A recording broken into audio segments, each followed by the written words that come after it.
Bueno, entonces, como mencioné al principio, primer punto, este síndrome se caracteriza por la recidiva que presenta los eventos trombóticos y en estudios retrospectivos en adultos, estos autores,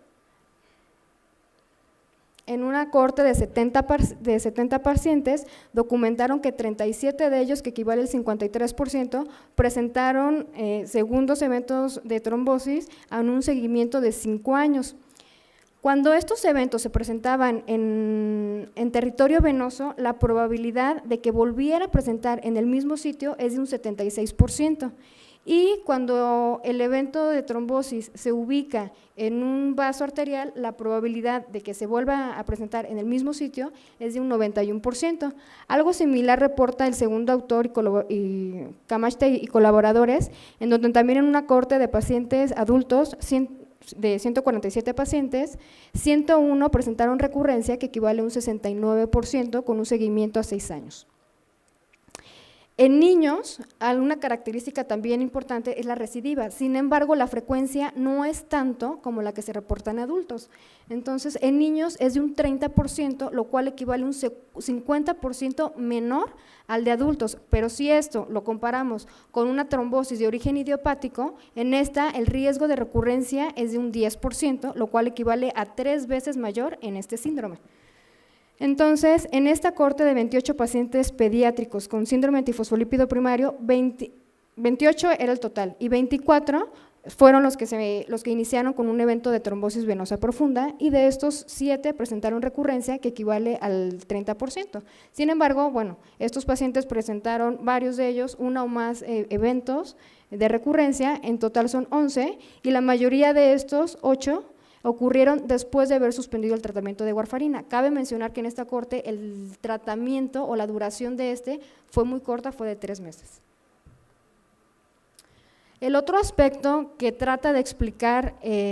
la evolución de estos pacientes es si tiene una relación con el tipo de anticuerpo antifosfolípido que está presente. Entonces, recientemente se ha identificado una subpoblación de anticuerpos antibeta 2 glicoproteínas,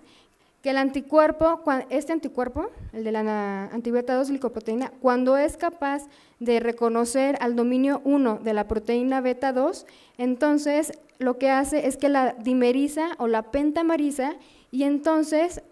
este complejo hace que sea más ávido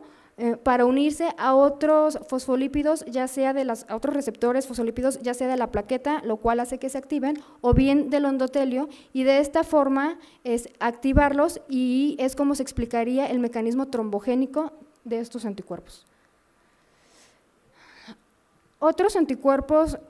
el resto de los anticuerpos, el anticoagulante lúpico, las anticardiolipinas, difieren en su factor trombogénico. El anticoagulante lúpico, en esta gráfica de razón de momios, en cuanto a la recurrencia, se ha visto que es 8 veces mayor en relación a la población normal. Las anticardiolipinas, refiriéndonos solamente a recurrencia, presenta entre un 3 y un 5%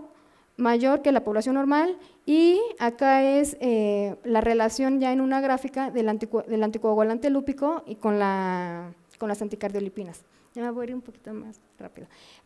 También se ha reportado que el anticoagulante lúpico, cuando depende de la beta 2 glicoproteína, el riesgo de trombosis es de 42.3 veces mayor, y el anticoagulante lúpico, cuando no se asocia a este anticuerpo, es 1.6 mayor. Cuando los 3 anticuerpos están presentes, el riesgo de trombosis aumenta considerablemente. El otro aspecto que pudiera explicar la recurrencia en un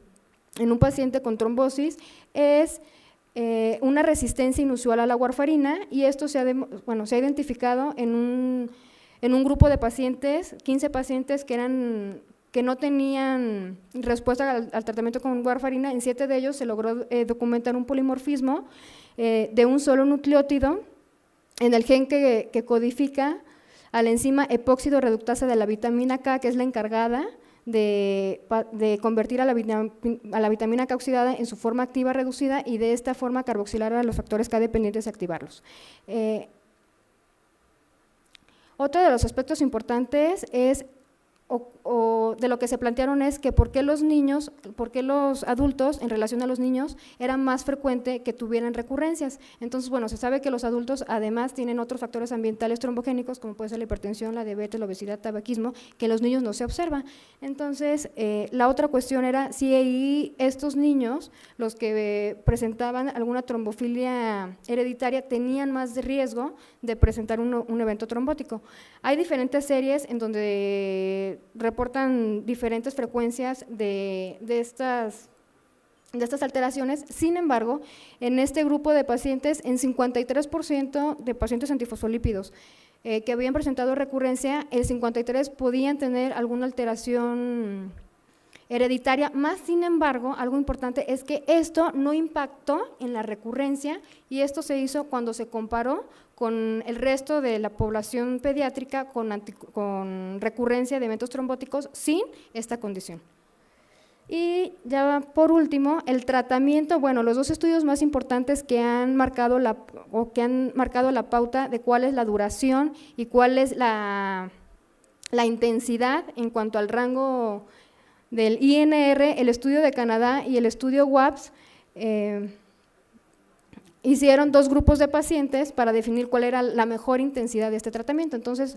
ellos con un INR entre 2 y 3 y el segundo grupo con un INR entre 3 y 4. No hubo diferencia en cuanto al beneficio, es decir, que en el grupo que tenía un IR entre 2 y 3, el riesgo de recurrencia fue de 3.4 para el primer estudio y de 5.5 para el estudio WAPS, mientras que en los que tenían una intensidad mayor con un INR entre 3 y 4, era de 10.7 era mayor, y en el estudio WAPS era de 11.1. Sin embargo, este estudio tenía limitaciones porque en el segundo grupo los pacientes en el 43% de las ocasiones tenían un INR subterapéutico, lo cual esto pudo haber contribuido a estos resultados. Bueno, ya para terminar. Y actualmente no se sabe cuál es el tratamiento idóneo para estos pacientes que presentan recurrencia. Entonces, se ha postulado que dosis más altas de warfarina para mantener un INR entre 3 y 4 pudiera ser efectivo, así como cambiarlos a enoxaparina, o bien ya hay serie de casos de un tratamiento inmunosupresor, ya sea con esteroides o con ciclofosfamida o incluso rituximab, pero esto todavía no hay estudios aleatorizados que lo comprueben. Una de las complicaciones que presentó este paciente secundario a la trombosis, bueno, fue el síndrome postrombótico, que clínicamente se caracterizó por dolor, parestesia, edema y prurito, y los factores de riesgo que tenía era una resolución incompleta de la sintomatología y las trombosis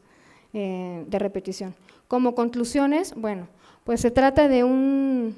niño que presentó un síndrome antifosfolípido primario que se documentó con una trombosis venosa profunda,